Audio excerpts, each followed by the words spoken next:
right, music fans, welcome back. It is Dave, the Real Music Observer, observing real music in real time for real people just like you, just like me.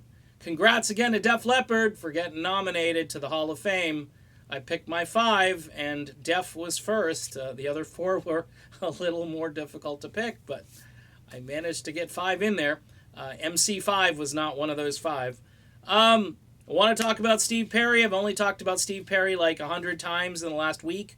So here's the thing. I just listened to this interview, CBC interview, and fairly innocuous interview. However, here's the deal. Steve Perry is having trouble explaining his second time around with Journey, okay? Because he's using this 31 years ago I left the band thing. He omits the fact that he initiated the second time around. He makes 87 sound catastrophic, but yet he records an album, a solo album, in 94. It's called For the Love of Strange Medicine. The truth is that album didn't do very well commercially. And it wasn't a bad album, it was the musical climate and the fact that music had gone all grungy and alternative sounding even on adult contemporary radio. So a tune like You Better Wait, even though it has this really dirty, gritty kind of bridge in the song, which I really don't like, but maybe was written to kind of appeal to this new group of folks out there. A tune like You Better Wait didn't do all that well. You don't hear it as a replay today. You only hear stuff from Street Talk. So the point being is that album didn't do well commercially. And Perry picks up the phone and says, hey, I'd like to get Journey back together again. Allegedly, he calls the keyboard player out of the blue. It's in that VH1 documentary that everybody likes to cite, and they're still using that documentary to do these interviews or to kind of have their talking points. This Rolling Stone article, I think, takes some liberties and uses some things from that documentary. So he says, though, to the CBC guy, you just can't go back. And some things you can't go back. He also talks about how, and this is the first time I've heard him say this, is how he was having issues with Journey membership, the other guys in the group back in 87. Band members weren't getting along. That's what he says. And this is way back then. Okay, not the stress, not the unplugging, not the tragedy in the family and so forth with his mom.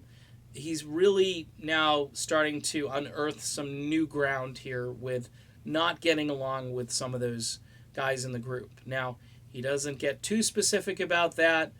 He's talked in other interviews about substance abuse and so forth, and how extracurricular activities and how he was doing it and everybody was doing it. So he got off the merry-go-round. But he did get back on. That's the weird thing. If you were just listening to these interviews and kind of taking them very generically, you'd say to yourself, well, Perry left the music business 31 years ago. That's amazing that he's back now. Steve Perry recorded a song in 1998 for an animated movie, okay? It's a great song, and it's called I Stand Alone. Return to Camelot, something like that. I always forget the name of it. But it was recorded, it was written with David Foster and Carol Bear Sager. That's 20 years ago. Okay, and then he's done a little bit of studio work here and there. David Pack being one place. I know he's got vocals on a reggae song, I think, in 2000 or something like that. And then the late Jeff Golub actually had him on his soul album that he did a long time before he passed away, probably 2005, maybe 2007. So, yes, Perry dropped out for the most part, but he was around. Okay, he'd quit pretty cold turkey, but he's giving the impression to everybody that he left Journey 31 years ago and never looked back. But he looked back a lot. And the point of this is, I think Perry at least should do one or two things with these interviews. He should come clean and just tell everybody what all went down, because it'll be fascinating, all right? Or he should go back to limiting the questions to stuff about traces. So people can, because I get this all the time. Leave them alone. Leave them alone. Everybody can coexist. Just leave them alone. Stop talking about this stuff. And there are people that are kind of in denial that Steve Perry would say, bad stuff about his former bandmates, especially Neal Schon. People are in denial. And I'm here to say I think he might be saying those things, and you have to listen to these interviews. But I would say to Steve Perry, get your 31-year story straight. I did a video about the timeline, how it just doesn't make sense. You come out of hiding, you come out and you haven't been around forever, and you say, yeah, I haven't been in Journey for 31 years. It's not accurate. You were in Journey officially up until they said they were going to look for another singer, and then you said, I'm going to call my attorney, because that's exactly what happened. I'm going to go call and lawyer up.